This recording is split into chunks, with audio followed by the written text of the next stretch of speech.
Purvanchal university ఇది కేవలం university కాదు, మీ సక్సెస్ స్టోరీకి చిరునామా.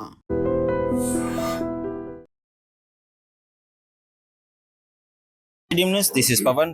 అంతర్జాతీయ కార్మికుల దినోత్సవం మేడే సందర్భంగా అల్లాపూర్లో మన లక్ష్మణ్ గౌడ్ గారి ఆధ్వర్యంలో ఫ్రీ మెడికల్ క్యాంపు, అదేవిధంగా కార్మికులను జిహెచ్ఎంసీ కార్మికులందరినీ పిలిపించి వాళ్ళకి యోగక్షేమాలు తెలుసుకుంటూ వాళ్ళని సన్మానించి వాళ్ళ సమస్యలు అర్థం చేసుకుని వాళ్ళకి భోజనాలు వాళ్ళకి సంబంధించినవన్నీ ఈ కార్యక్రమాలు చేయడం జరుగుతుంది. ఒకసారి దాని గురించి అడిగి తెలుసుకునే ప్రయత్నం చేద్దాము.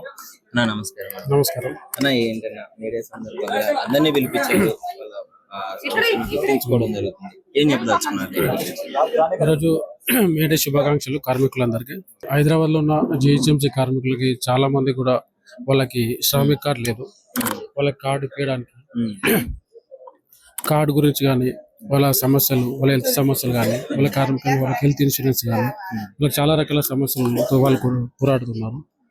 వాళ్ళకి సంవత్సరానికి వచ్చే ఒక్కరోజు మేడే సందర్భంగా మనం ఈ రోజు వాళ్ళందరికీ ఘనంగా సన్మానం చేసుకుని వాళ్ళకంటూ ఒక రోజు ఉంది కాబట్టి గుర్తించాలనే ఉద్దేశంతో ఇంత గ్రాండ్ గా చేయడానికి ఉద్దేశం. రమేష్ అన్న కూడా పిలిపించడం జరిగింది. మీరు అంటే కార్మికుని కష్టాన్ని గుర్తించి వాళ్ళని ఒక సింహాసనం చైర్లో కూర్చోబెట్టి ఆ సన్మానించడం నేను ఫస్ట్ టైం చేస్తున్నాను. ఈ రోజు హైదరాబాద్ ఇంత అందంగా ఉందంటే దానికి కారణం జిహెచ్ఎంసీ కార్మికులే నేను చెప్తాను. ఎందుకంటే మనం ఇన్ని కలర్ఫుల్ బిల్డింగ్స్ ఉన్నా కూడా వీళ్ళ శ్రమ లేనిది అంత కలర్ఫుల్ గా ఇంత హైదరాబాద్ ఉండదు. వీళ్ళ కష్టం ఉంది కాబట్టి మనం దాన్ని గుర్తించాలి కాబట్టి మనం ఈ రోజు ఈ కార్యక్రమాన్ని ఇంత గ్రాండ్ గా చేసుకున్నాం. వాళ్ళు మార్నింగ్ నుంచి కష్టపడి ఇదంతా చేస్తారు. అంటే ఫర్దర్ గా వాళ్ళ గురించి తెలుసుకోవడం జరిగింది, వాళ్ళకి ఎలాంటి ప్రాబ్లమ్స్ ఫేస్ చేస్తున్నారు, ఫర్దర్ గా మనం ఎలాంటి వాళ్ళకి మన సైడ్ నుంచి ఏం జరుగుతుంది. వాళ్ళకి శ్రామిక్ కార్డ్స్ కూడా చాలా మందికి లేవు, హెల్త్ ఇన్సూరెన్స్ లేవు. ఇటువంటి వాళ్ళకి చాలా గవర్నమెంట్ నుంచి కూడా చాలా కొన్ని అందాల్సినవి చాలా ఉన్నాయి.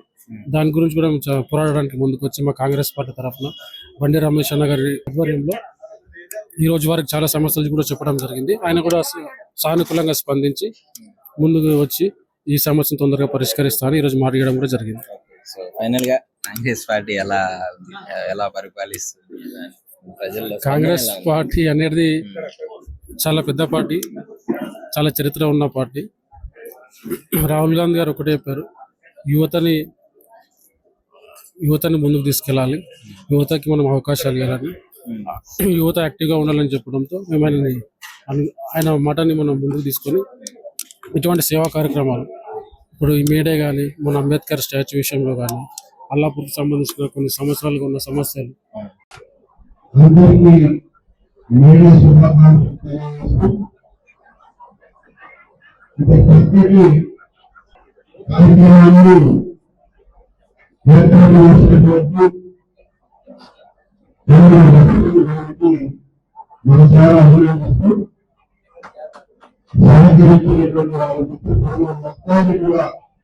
మనస్ఫూర్తిగా